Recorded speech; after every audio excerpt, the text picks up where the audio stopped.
On est en direct, M. Paquette, il faut commencer. Bonjour tout le monde, bienvenue à la réunion du comité de logement abordable. On va commencer par l'ouverture de la réunion, un proposeur et un secondaire. M. Tsurunakis, appuyé de M. Lefebvre, en faveur, j'imagine. L'adoption de l'ordre du jour, est-ce qu'il y a des rajouts? Aucun rajout. Un proposeur secondaire, M. Lefebvre, M. Tsurunakis, merci. Des déclarations de conflit d'intérêts? Aucun, merci. L'adoption des procès-verbaux, on peut-tu les adopter tous en même temps, à moins qu'il y ait des petits changements à faire dans certains, on peut les exclure puis adopter les autres, ou c'est comme vous voulez, ou un à la fois? Tous en même temps? OK. En masse. Procès-verbaux du 26... Pardon? En masse, c'est mieux. OK. Procès-verbaux du 26 août 2021, du 15 novembre 2021, avril le 6 2021, avril août le 25 2021 et août le 3 2021. Un proposeur secondaire, proposé M. Tsurunakis, appuyé par M. Lefebvre, tous en faveur. Adopté. On s'en va à la présentation de RDN. Welcome to our meeting, and we're glad to see that we're still working on this issue. And the floor is yours, misters, and we'll listen to it and see what you have to say. Thank you very much. Perfect. Thank you so much. So I do apologize that my camera isn't here. I am not able to join in on my laptop here for some reason. But basically, I understand that we want to discuss the financial model that was sent for Hawkesbury previously, and then talk a little bit about kind of how we could possibly like move forward on this. Like what are some of the next steps? So we can get this project started. So I'm hoping that everyone's been shared the most recent financial model. I think that's Hawkesbury financial model VAK3 PMHC rents. If that's not available, I can reshare that with everybody.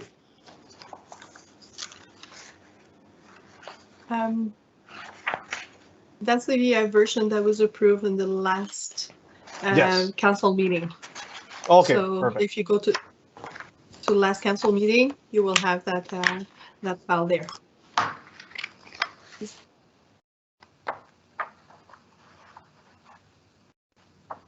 I'll just give everyone a second to pull that up.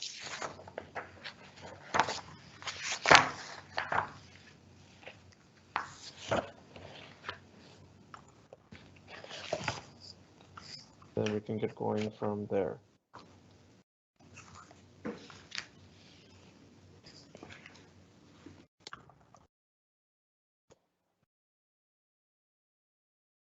So yeah, if everyone has that set up, I can just get started.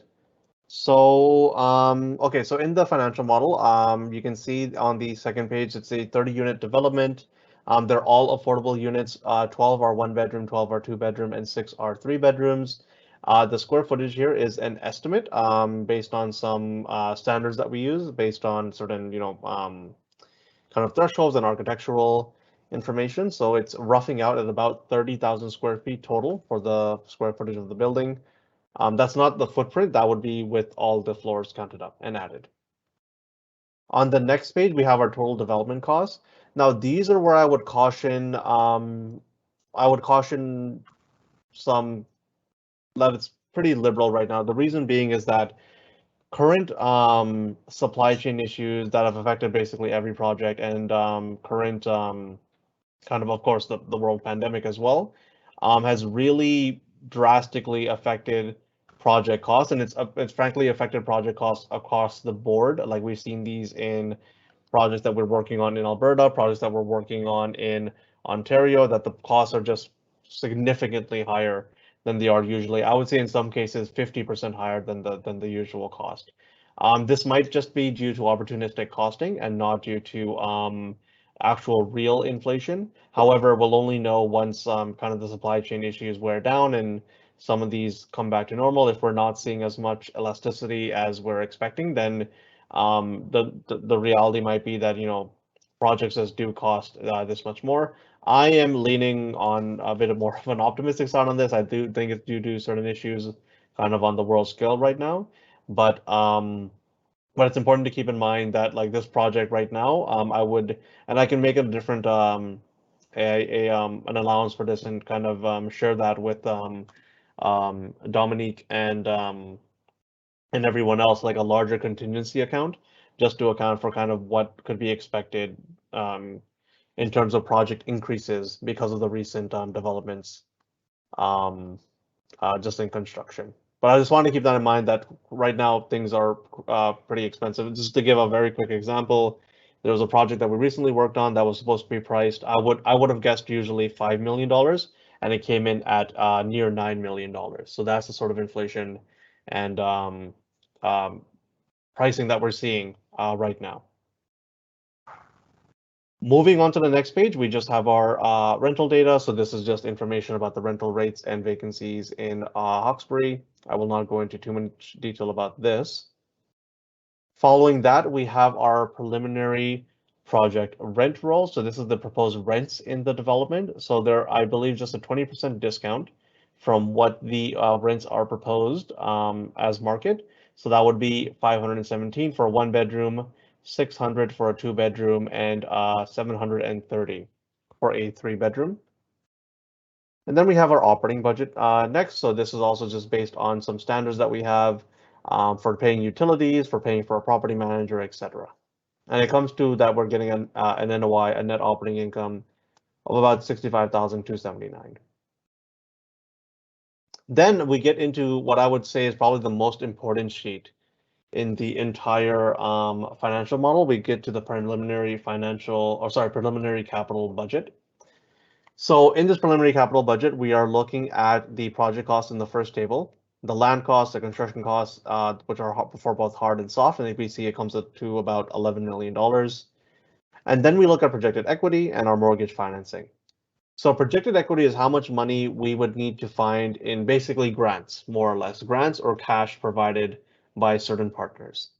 Mortgage financing is exactly what it sounds like, what the project is able to support as a mortgage, low-cost mortgage obtained from a CMHC or a regular mortgage obtained from a bank, etc. So this is what we're looking for. We're basically wanting to find out how much mortgage can the project support on its own, and then the rest of that obviously has to be from grants. So right now, basically only 12.5% of the project can be supported as a mortgage, and that's because of the low rents that the project is proposing to make sure that's affordable for the residents of Hawkesbury. That being said, recently we've tried some different strategies as opposed to trying to get a mortgage from CMHC, but rather a grant to basically help with projects like these, which have low capacity for taking on mortgage. That strategy involves the project performing at a level to hit CMHC's high targets. By hitting those high targets, you have access to more CMHC grant up to 40%, although that is quite difficult to obtain, to be fair. But you can get up to 40% of the project paid as a grant.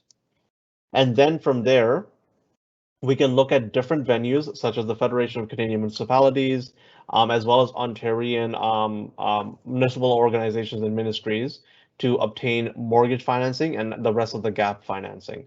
So that would reduce the required contribution, which is the second line in the projected equity table, significantly, as 40% would be, 40% of the project cost would be allocated to CMHC, and another 20% would be allocated between to FCM. FCM gives 10% of the project cost as a grant, and then another 10% as a low interest loan.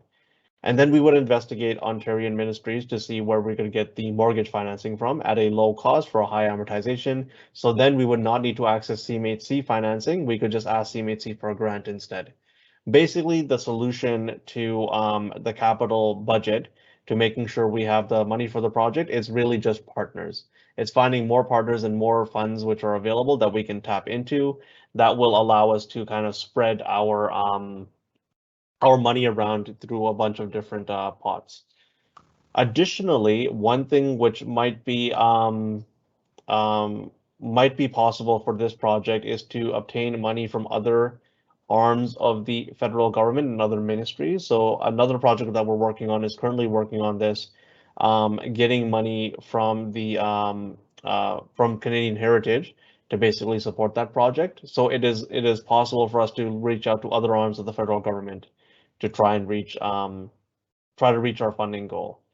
But yeah, just to reiterate, the capital budget is pretty much the most important part, I would say, of this financial model. It's showing us basically where this money is coming from, how is the project going to be funded.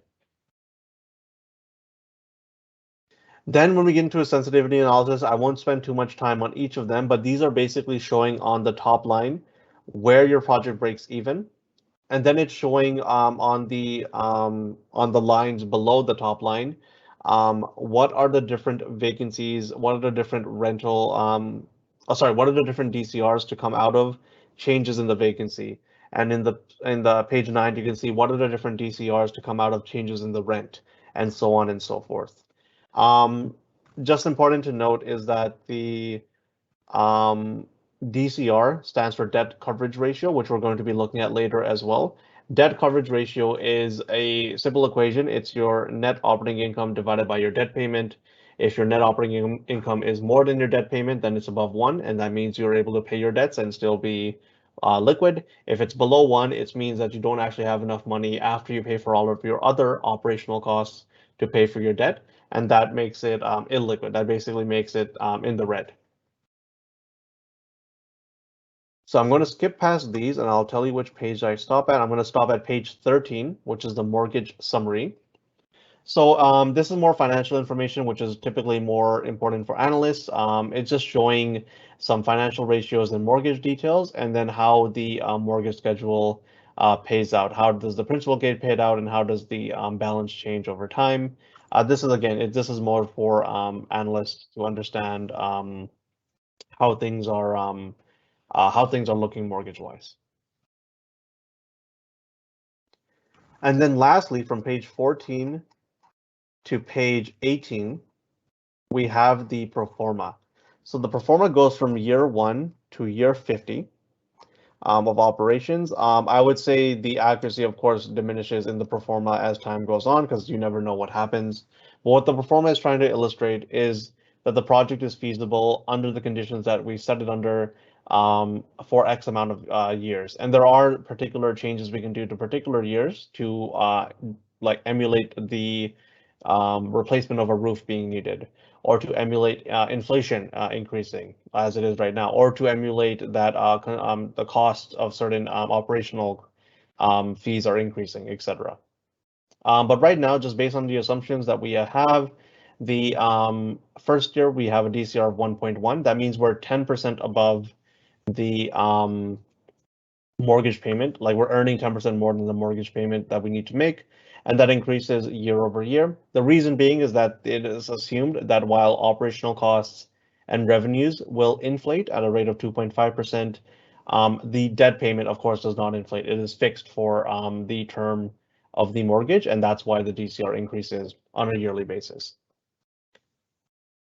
You can also see at the bottom, just below those two blue cells, you can see total accumulated replacement reserve, total ending surplus, ending reserve, and surplus. So this is to show how much money is being saved by the project in terms of total ending surplus, and also how much money is being saved in the replacement reserve account. This is the account saved for renovations or repairs, for example. And that is in the total accumulated replacement reserve. And as the years go on, those numbers grow, which basically allow for greater allowances for repairs, improvements to the building, etc. Skimming to the very last page, we just have a summary of basically most of the information that we covered. Just so that's at a high level, you can understand what the project looks like, how much it costs, how many units are we developing, what are we going to get where are we going to get the money from, so on and so forth. So with the financial model and the business case, which relates to the financial model, the biggest thing which we're going to have to, that the project will have to work on to move forward, there are basically two. There are basically two things that have to be figured out from here. One has to be a strategy for where the money is going to come from, It's fine to have, some vagueness about where certain pots will come from, but CMHC and the other funders, they will ask, what is the plan? Basically, what is the strategy? They want to make sure that you have a strategy in place to get certain pots of money so that they can be assured of your project before they fund it. So that's one. And the second thing is that, as per previous recommendations, I would say from here, the best thing for this project or any particular project using this financial model to do would be to access seed funding from CMHC. That seed funding is very easily accessible as long as you have land.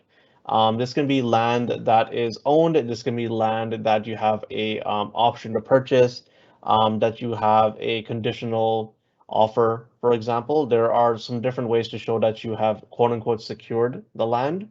But that being said, land is pretty much strictly required by seed funding. It seems lately more strictly required than not to actually move projects forward.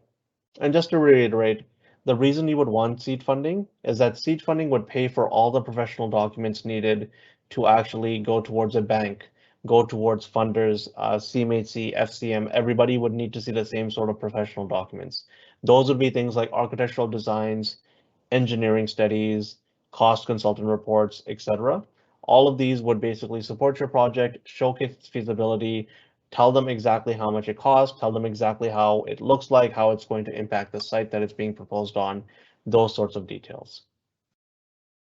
And then from there, you can of course apply for your capital funds and actually get the money to develop your project. So I hope that wasn't too dry, but I'm more than happy to answer any questions that anyone has. Des questions? Monsieur Lefebvre? Thanks very much for the presentation, and each time we have a chance to meet, we're always able to get a little bit more information for our own personal benefit, because I liked at the end of your comments in terms of getting seed money and the ability, and these two criteria in terms of strategy and applying for seed funding to start off. And of course, land is almost like a condition of consent, more or less, to be able to access, if I'm not mistaken. And I know we had a meeting, and this is for the benefit, I guess, of the other members, because we did have a presentation at one point in time by Mrs. Caroline Arcan, who is with the Employment Services.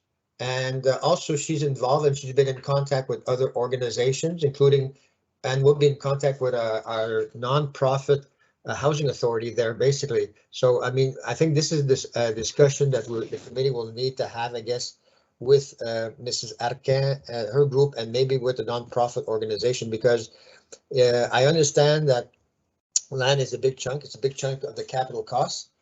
And of course, even though you updated your information, as you know now, there's a lot of discussion going on in terms of controlling inflation, which means interest rates, which are going to be rising and are going to be affecting the ability also to cover the operating costs. So these are all things, I guess, within the next 6 months to a year, we will know, because we're aware that it's all of these increases in costs are driving inflation, and inflation will increase, and the interest rates will increase. So it's we're at a vicious circle where there's going to be intervention from the Bank of Canada and so forth, I guess, in terms of rates and controlling inflation. So it's all something that has to be looked at, and I do appreciate the comments that you have made, and you've answered a few of my questions, I got to admit, today. I appreciate your presentation. Okay, perfect. No, thank you so much.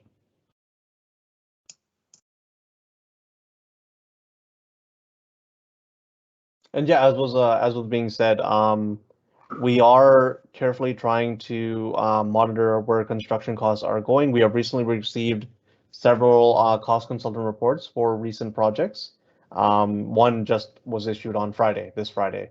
So we're trying to understand kind of where the costs are going. But unfortunately for affordable housing developments, it seems since the beginning of last year almost, they've been on a steady rise. And I do believe, to be a little pessimistic, I do believe that, as you had mentioned, inflation is going to have a further impact on these prices.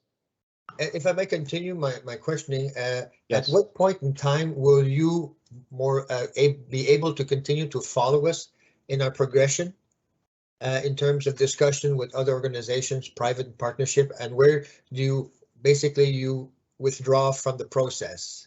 Are you there able to help us if we obtain seed money and we can continue, or is there a point in time where you basically stop your involvement because it's no longer part of your mandate or mission? Yeah, for sure. So I don't know, Zane, if you want to take this one. Like, we continue all the way till the end. We can work with you guys all the way till the end.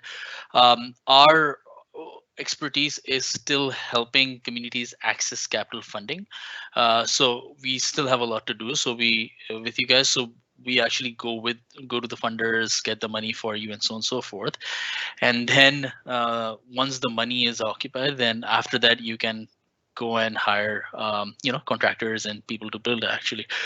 On our so for the current project that we're engaged with Hawkesbury on with, we decided we are just going to work till the business case, and after the business case, applying for capital funding or doing anything else, you will potentially have to hire us. So we will actually help you acquire seed funding to hire us. That's what our thinking is around this, that we've gone till this point.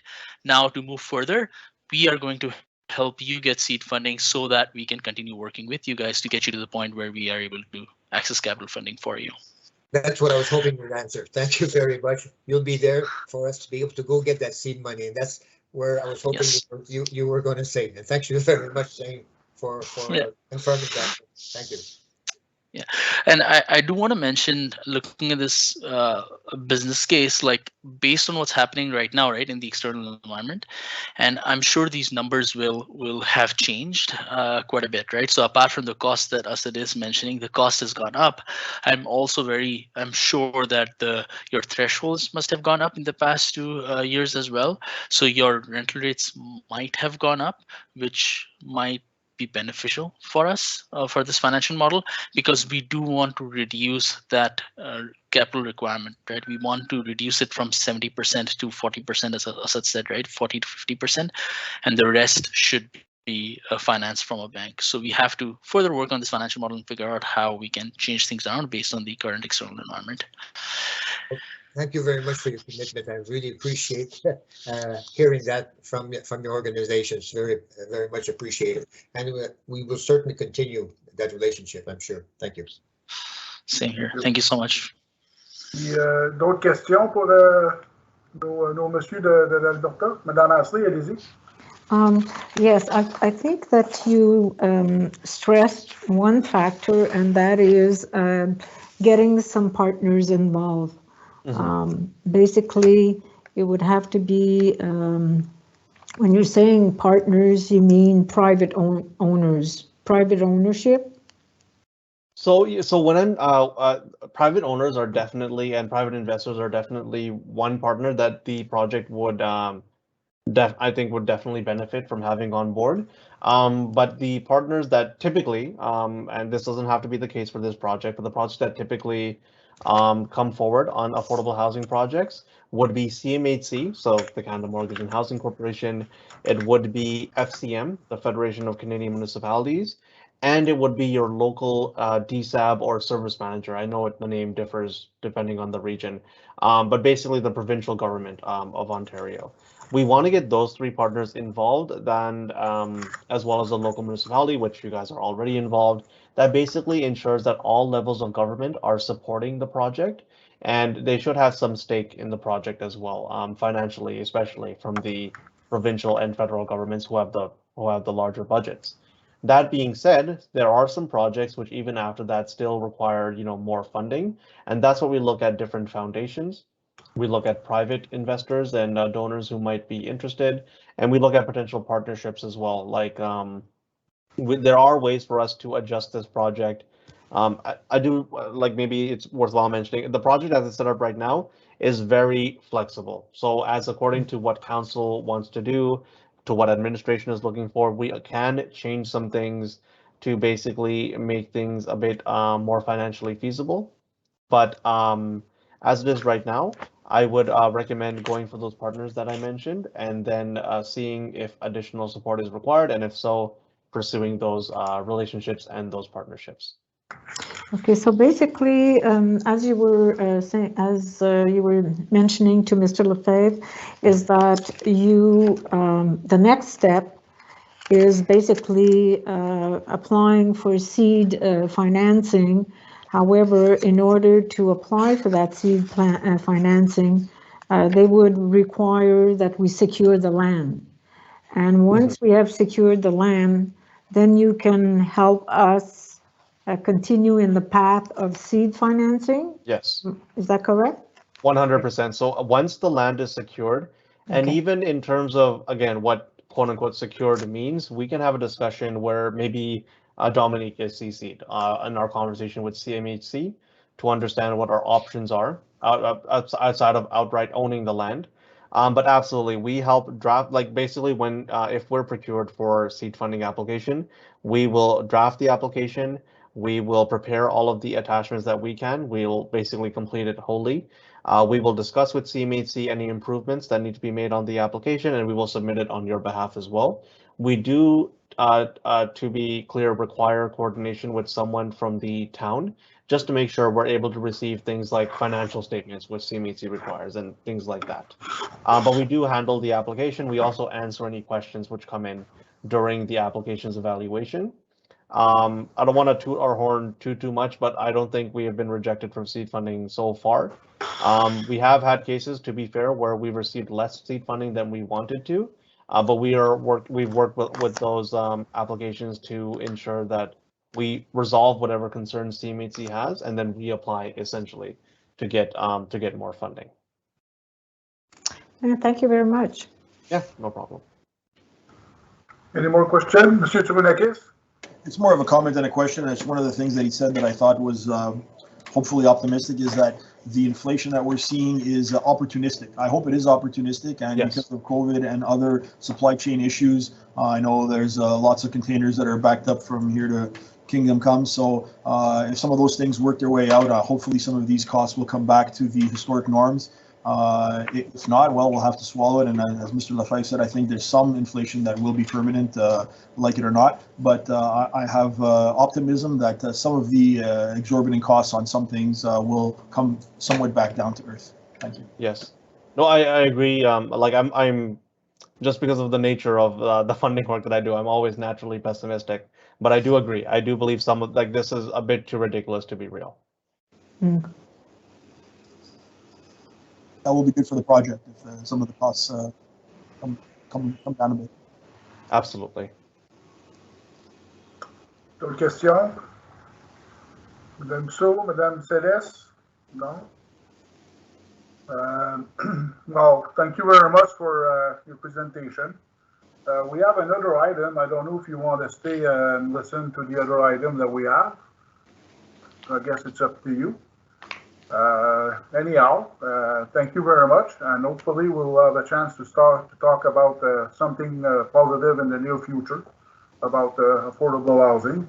I know that our government is starting to talk a little bit more seriously about some fundings and some programs, but let's see how serious they are. Hopefully it's going to be soon, because Hawkesbury and among a lot of other municipalities are in very, very they need it very much, and hopefully that things can go faster than we expect. Right. Perfect. No, thank you so much for inviting us, and yeah, we might slide out, Right. I guess we'll get in touch with Dominique again and discuss this further. Thank you so much. Thank you, Sam. Zane, thank you very much. Awesome. Thank you guys so much. Please, Thank everyone you. take care. Bye-bye. OK. 5.1. Non, excuse. Rapport information, c'est 6.1. Nouvelle incitative du gouvernement pour faciliter la construction de nouveaux logements. J'ai lu un peu ce qui se passait un peu dans ça. J'ai vu à peu près les mêmes choses que j'ai vues avant, moins que j'ai mal compris et j'ai mal lu. C'est une chose qui est possible. Mais au moins, il en parle. Je pense que c'est déjà bon. Puis, ils se rendent conscients des problèmes des municipalités. Puis, je me demande des fois si, je sais bien qu'on est une petite municipalité, puis on est peut-être un petit point noir sur la map. si ça ne vaudra pas la peine de plaider notre cause au ministère du Logement. Même ce serait qu'envoyer une lettre appuyée par le conseil de la part de Mme Asselin, n'importe quoi, là, juste essayer. Ça ne coûte absolument rien d'essayer, puis il n'y a pas personne d'involve. Même qu'on peut se rendre à Toronto, là, on a des budgets pour ça, là, puis peut-être que, je ne sais pas, c'est une idée de même que je lance. C'est parce qu'on en parle, mais on dirait qu'on court sur un treadmill. De temps en temps, on a une petite bonne nouvelle du gouvernement, mais on dirait que ça tarde aussi. Ça fait que je ne sais pas, c'est-tu juste moi qui imagine ça ou si, je ne sais pas, quelqu'un peut commenter ou des questions. Mme Arcy, vous aviez votre main levée. Oui, certainement. Comme les gens qui ont fait la présentation ont indiqué, notre première démarche, c'est de trouver un terrain. Alors, une fois qu'on a trouvé le terrain, RDN va faire plusieurs démarches pour d'abord commencer par trouver le seed financing. Une fois que ça c'est fait et puis qu'ils ont besoin de l'appui des différents gouvernements, à ce moment-là, on peut faire une délégation, soit à la province, on peut même faire une délégation soit au niveau fédéral, dépendamment de qu'est-ce que RDN a besoin. Alors, ça ne donne rien en ce moment d'envoyer une lettre parce qu'on n'a pas de dossier, on n'est pas préparé, on n'a pas trouvé de terrain. Donc, il faudrait vraiment se pencher à regarder quels sont les terrains disponibles, quels sont les terrains qui sont à vendre, est-ce qu'ils sont appropriés pour ce genre pour faire du logement abordable. Et puis, par la suite, là, on peut parler avec RDN. Eux préparent les documents de base pour se rendre au niveau de CMHC. Une fois qu'on est rendu à ce niveau-là, et si on voit que on n'a pas le pourcentage espéré, c'est à ce moment-là qu'il va falloir militer puis avoir des délégations pour justement présenter notre cas. Mais pour le moment, on n'a absolument rien à présenter. Donc, je pense que c'est à nous autres de commencer notre dossier.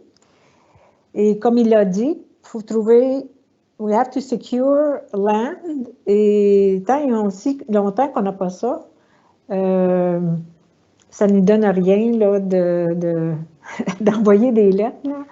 On a besoin de sécuriser un morceau de terrain pour faire le projet.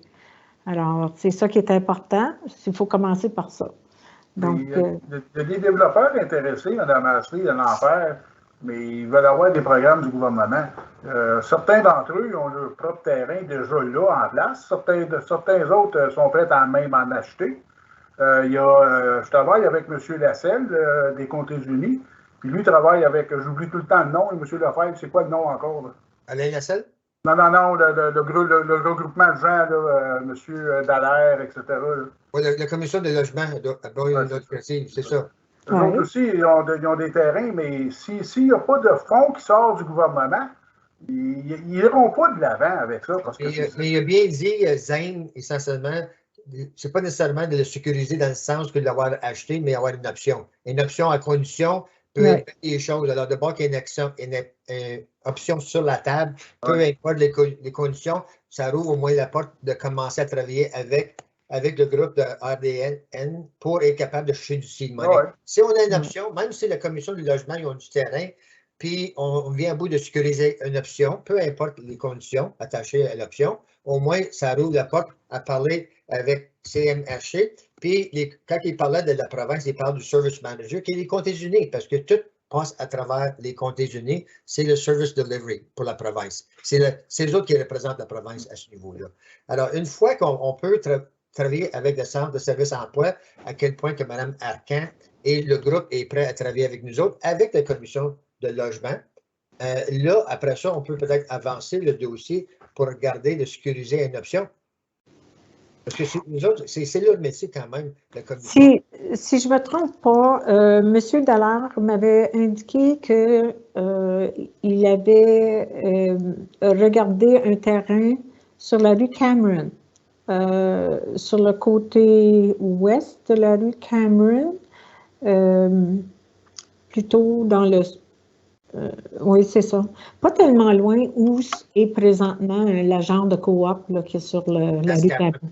Où la place Cameron se trouve présentement au nord, au sud plutôt, au sud de la place Cameron. Ça, c'est des terrains de M. Arnaud, ça? Ou peut-être Seversky, je pense. Seversky, je pense. Ah, OK. Seversky. Alors, ce terrain-là, il est disponible. Je pense que M. Seversky demandait, excusez-moi, là, ma mémoire m'échappe, mais j'étais entre 650 et 750 000 $. Mais certainement, M. Dallaire pourrait nous donner plus d'informations. Je pense que ça serait important qu'on invite M. Dallaire. Pour Mme Arcan, c'est vraiment M. Pascal Billard qui s'occupe de cet aspect-là là, du logement abordable. Mais M. Billard agit plutôt comme un genre de consultant pour des gens qui seraient intéressés à construire du logement abordable. Et nous, on a déjà RDN, qui a déjà fait quand même pas mal d'études sur Hawkesbury. Donc, à mon avis, on serait mieux de demeurer avec RDN. Et je pense qu'on devrait certainement inviter M. Dallaire pour lui faire valoir d'abord la mise à jour, puis pour lui expliquer qu'on pourrait avoir un processus où, une fois le terrain sécurisé, RDN pourrait préparer la demande à CMHC. Donc, à ce moment-là, M. Dallaire verrait la possibilité d'avoir de l'aide aussi là, pour aller peut-être d'avant avec ce projet-là. Il y a un autre terrain sur la rue Nelson-Ouest, direct en avant de la place Victor-Bruno. Oui, mais c'est seulement pour 16 unités. Ben, 16, c'est mieux que rien. Non, je comprends. Et c'est déjà, déjà dans les mains de la société aussi. Oui, mais en ce moment, la société attend de payer son hypothèque qu'elle a sur l'édifice Bruno pour le réhypothéquer pour construire les 16 logis. Alors ça, c'est leur plan de match pour ça. Alors, mais ils avaient vraiment, ils voulaient vraiment construire du logement abordable pour le terrain sur la rue Cameron. Puis peut-être qu'on pourrait les encourager à ne pas laisser tomber cette idée-là, parce qu'ils l'avaient laissé tomber à un moment donné, parce qu'ils trouvaient que le financial case, selon eux, n'était pas approprié ou il n'y avait pas d'argent suffisamment à faire. Par contre, avec les documents qu'on a aujourd'hui, ça démontre qu'est-ce qui peut être fait. Et je pense que si on partage ça avec M. Dallaire, puis peut-être même son comité, parce qu'il n'est pas seul sur son comité, que peut-être qu'on pourrait les encourager ou les motiver d'aller de l'avant avec leur projet, si on leur donne de l'aide. Oui. Madame Céleste? Oui, merci. Juste vous informer que les terrains que vous mentionnez sur la rue Cameron, ils sont zonés industriels. Donc, ça prendra un amendement zonage pour un usage résidentiel qui est un usage plus sensible. Donc, il va falloir prouver que les terrains sont aptes à accueillir des usages plus sensibles que les usages industriels. Donc, ça va prendre de la consultation en amont et de la planification aussi en amont. Oui, pensez-vous, Madame Cordonnier, qu'ils sont probablement trop près de ICO, encore une fois? Je pense que la distance est bonne. Ce qu'il va falloir voir, c'est par rapport aux entreprises qui sont en avant, sur l'autre côté de la rue. Est-ce que, par exemple, il y a des containers qui vont devoir être changés de place parce qu'on ne peut pas les avoir vis-à-vis d'une zone résidentielle, par exemple? Donc, des petites choses comme ça. Mais de toute façon, si on fait un amendement au zonage, ils vont recevoir un avis de consultation publique et pourront venir donner leurs commentaires. On pourra trouver des solutions à chaque problématique qui se présentera, si il y a des solutions, monsieur. Juste un commentaire. Si on est pour commencer des terrains spécifiques, peut-être on ne devrait pas le faire à une réunion publique comme telle. Si on est pour identifier en particulier des sites. Monsieur le Président. Oui, je pense que vous avez raison. Oui. Mais écoutez, c'est fait. Écoutez, parce que, bon, premièrement, on parlait d'un terrain sur la rue Nelson-Ouest, qui en réalité est les mêmes publics d'une société à but non lucratif. Alors, c'est rien de trop spécial là. C'est déjà une connaissance publique quand même. Alors, mais je ne vais pas commencer à regarder spécifiquement pour éviter la spéculation et les commentaires inutiles. En tout cas, pour Mme Dussault. Merci. Peut-être que ça nous amène justement au deuxième point. Une des raisons qu'on avait mis le point à l'ordre du jour, c'est justement le zonage. Parce que ça revient toujours et c'est, selon l'administration, un des points des développeurs qui met souvent des freins parce qu'il y a quand même beaucoup de frais à bâtir un projet quand on n'est pas sûr si le zoning va passer. Et puis, ça serait peut-être un outil que la municipalité pourrait se pencher dessus dans le but d'aider, de faciliter, je pense que j'en perds ma voix, pour aider justement à ce projet-là.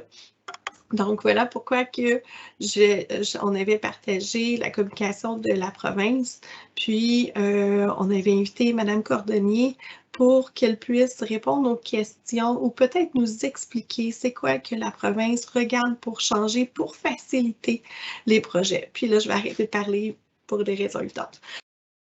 Ça, on parle, Mme Dussault, de la lettre qui était envoyée au mois de janvier, adressée au président des conseils, qui réduit plus ou moins le temps d'attente puis essaie d'aider à réduire un peu de bureaucratie, si on peut dire ça, tout dépendant si les politiques sont déjà en place dans les municipalités. C'est bien ça, Mme Cordonnier?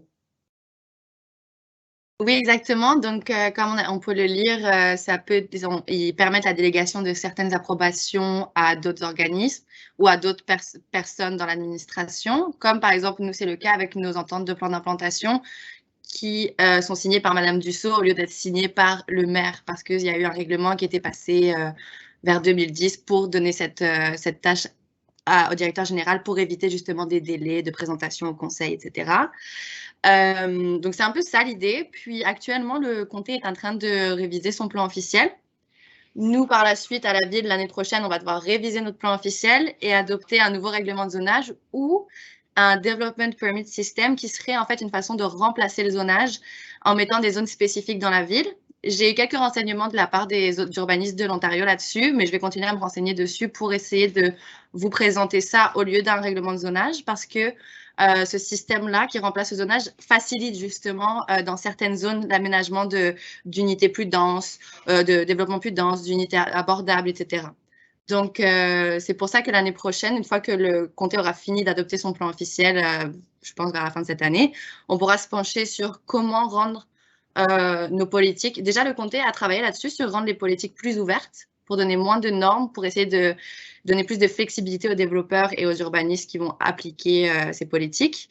Et donc, je pense que c'est vers là qu'on devrait s'en aller, vers plus de souplesse et tout simplement permettre, par exemple, là, il parle des comités de dérogation, permettre des dérogations sur des sujets qui touchent moins de monde qu'un amendement au zonage qui a un impact plus grand pour des raisons différentes. Mais c'est ça. C'est pas mal ce que j'en ai compris. Allez-y, Mme Assé. Votre micro. Si je comprends bien, Mme Cordonnier, donc oui, essentiellement, donc il faut attendre que les comtés unis adoptent leur nouveau plan officiel. Ensuite, nous, on aura peut-être des changements à apporter au plan officiel. Donc ça, c'est quelque chose que l'on voit seulement qui va être fait l'année prochaine. Donc essentiellement, si on est à la recherche d'un terrain, bien, on ne sera pas à l'intérieur d'un an ou deux, on ne sera pas, on n'aura pas encore, on ne sera pas encore rendu là pour au changement de zonage et tout ça. Là. Donc, en termes de souplesse, au niveau du zonage, on regarde quoi dans 2 ans d'ici? Le but, ce serait, selon mon expérience, de réviser le nouveau plan officiel en 2023 et, si possible, en parallèle, de commencer à travailler sur le nouveau zonage au Development Permit System pour que quand on finit de réviser notre plan officiel et qu'il est adopté, on puisse directement faire adopter le nouveau plan de zonage ou de Development Permit System. Actuellement, notre plan officiel est quand même souple. Il n'est pas très normatif. C'est plus notre zonage qui donne des normes, par exemple sur la densité. Donc, ça va, tant qu'on ne change pas le règlement de zonage, le plan officiel, on ne peut pas non plus changer le règlement de zonage parce qu'on doit faire une conformité. Donc, c'est la procédure. Puis, malheureusement, c'est ça. Lorsque vous mentionnez le Development Permit System, est-ce que vous parlez de le faire de façon électronique ou… Ah non, en fait, c'est vraiment, ça va être un plan, comme un plan de zonage, comme un règlement de zonage, qui va venir en fait être, c'est ce que j'ai compris encore une fois, identifier des zones, un peu comme on a dans le zonage, mais qui à ce moment-là, chaque zone va être vue avec une loupe un peu plus proche.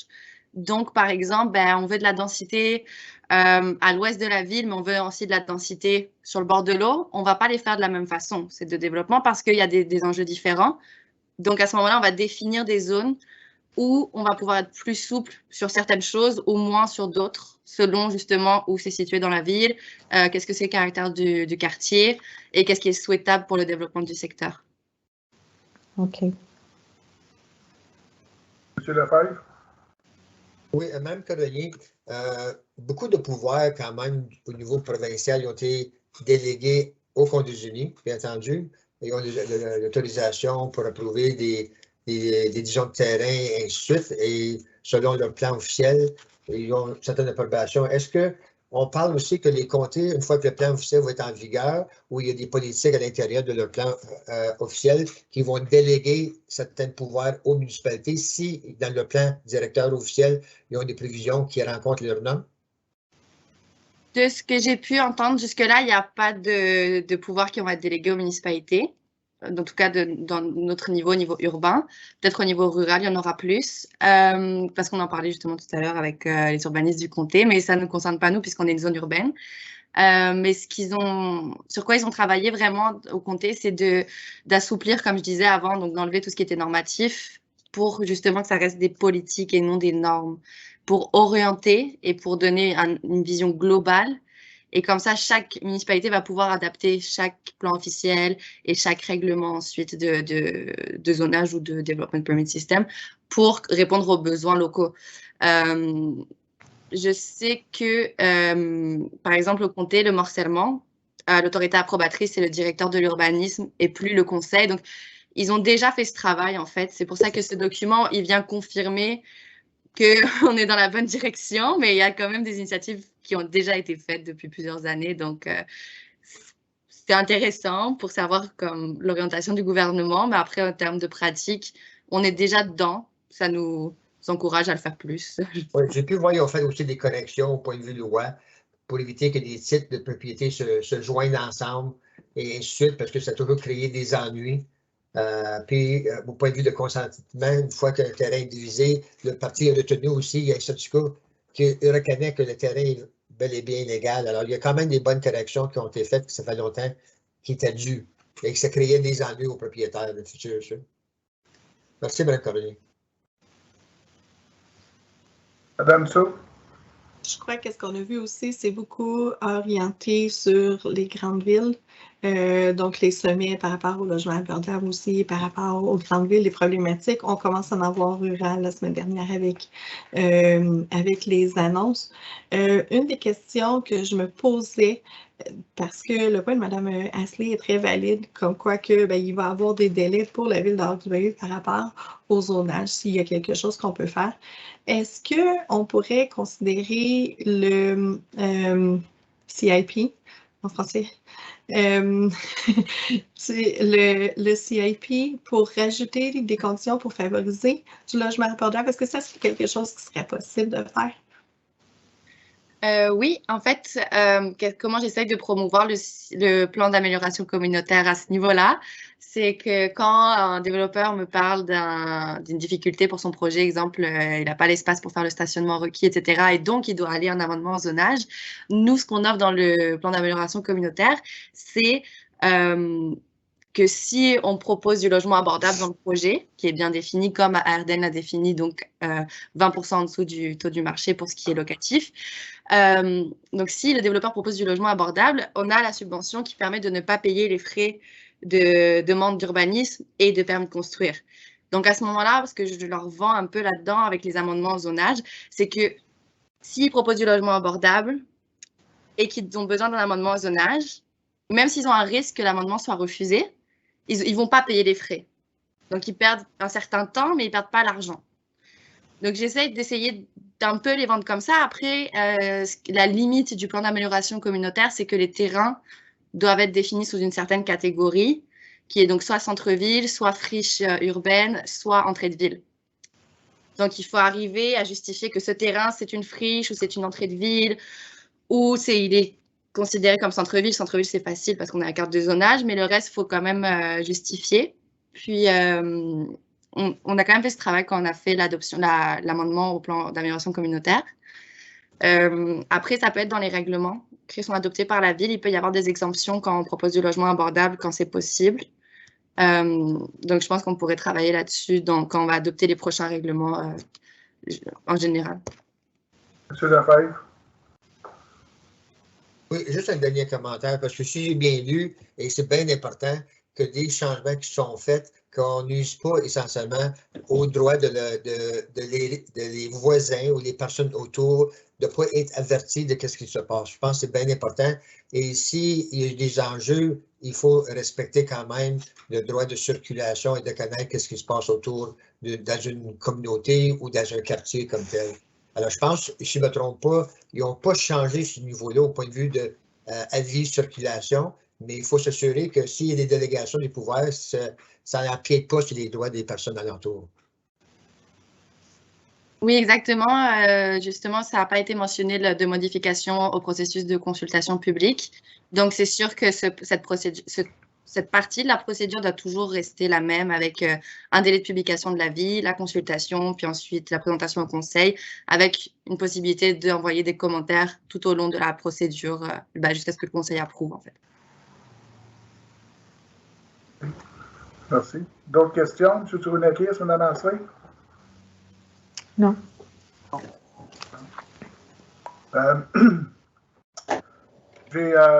On a parlé tantôt un peu des nouvelles incitatives du gouvernement. Comme j'ai dit, moi, je n'ai pas vu vraiment grand changement. Comme je vous ai mentionné, j'ai fort probablement juste tout simplement pas compris ou mal lu. Y a-t-il quelqu'un qui peut me dire s'il y a quelque chose de plus positif dans la nouvelle incitative que la première fois qu'on l'a reçu? On avait eu une, je pense, au mois de janvier 2020 ou peut-être plus tard. Y a-t-il quelque chose qui était... Pas vraiment, hein? J'ai pas vraiment si mal lu que ça. Là. OK, ben merci. Madame Dussault? Peut-être au point qu'est-ce que les consultants ont dit, puis c'est qu'est-ce que j'entends en général, c'est que s'il y a des projets, ils sont approuvés. Le gouvernement, c'est une... Donc, sans dire qu'il y a du changement, il y a vraiment des efforts de financement. Donc, j'ai parlé beaucoup avec les consultants, puis c'est qu'est-ce qu'ils disaient, que le financement est très, très facile à obtenir. C'est plus à ce niveau-là qu'ils mettent de l'emphase. OK, merci. Y a-t-il d'autres questions? D'autres commentaires? OK. Sujet de réaction, aucun. Réunion à huis clos, aucune. Date de la prochaine réunion, c'est encore si nécessaire. L'ajournement proposé par M. Lefebvre et puis M. Tsurunakis. Merci d'avoir été là un beau mercredi après-midi. Il annonce bien de la neige, hein, ça fait que portez-vous de fleurs. Puis moi j'ai mal à la tête, ça ne tente pas de souffler de la neige. Encore. Bonne fin de journée tout le monde, puis merci d'être là, puis on se revoit dans un avenir approché. Merci. Bonne journée. Au revoir, bonne journée. Bye everyone.